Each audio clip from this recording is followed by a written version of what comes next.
Glassmaking in Sunderland has deep historical roots, dating back to the 7th century when monks at St. Peter's Monastery first crafted glass for stained windows.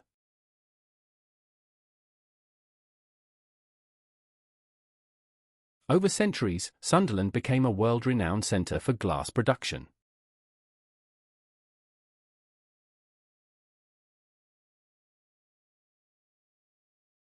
The NGC has preserved this legacy, not only by displaying works of historical significance, but also by promoting modern glass art techniques through its hot glass studio experiences and daily glass-making demonstrations.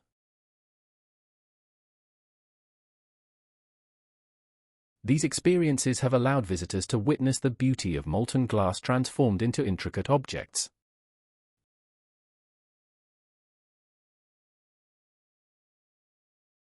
The sight of skilled artisans working with the glass-making furnace has left a lasting impression on audiences, many of whom have gone on to try their hand at glassblowing or participate in DIY how to make things with hot glass workshops.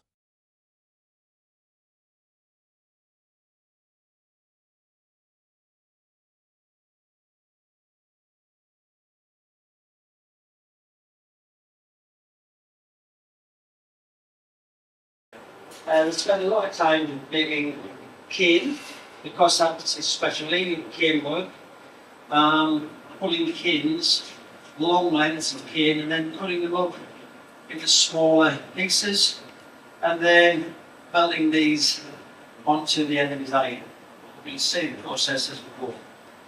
From the canes, you can do all sorts of things. You can produce little roundels, if you like, or florets, like this, with the cane in, and then you can cut it out, and then you can join these up and meld them together, and then pick them up on the iron, and then blow them up as well, so you create a pattern with lots of this pattern. So far in the studio, Dave has picked up some cane, and he's now melting it on the end of his iron, and then Scott's going to trail it around the bubble. So when you put in cane, what you do is get some white glass from a rod, such as one of these, which I buy from either Germany or New Zealand. Cut a piece off, attach it to your iron, melt it in, and cover it with clear glass, and then this is on one iron, you connect it to another iron, and then you just pull lengths.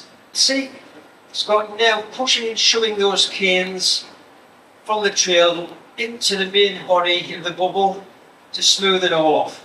Using this table in front, and this table is a steel table, and it's called a marver table. So that action is called marvering. So that's one way to shape your glass. You can use the pad, you can use the block. There's various ways to shape it up. This is going to be a flattening piece as well, so we'll be using some cork boards to do is cutting a line into the glass with some tools called jacks, or Italian word for sellers. That line's in there. And then moving the pad around these so you can shape.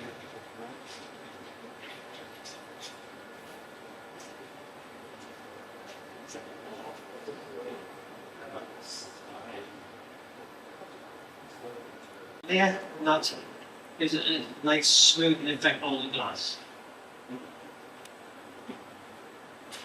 So he's looking for a chalk mark, and then we flip it up, and then he can flatten to where he wants to see the best part of the trail.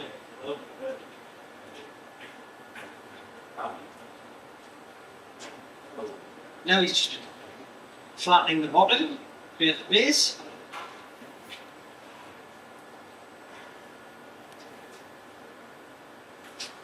Then once he's happy, he'll then ask Andrew or Dave to get a punchy or a puncher to attach to the base, so that we can release it from this iron, leave it on the other iron, and then we can work on the rim.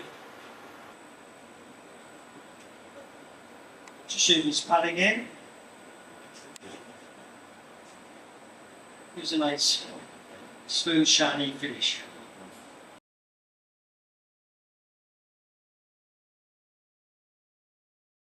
Click on the link at the foot of the description page to register your support. Then, please subscribe to this channel to get all updates. Thank you.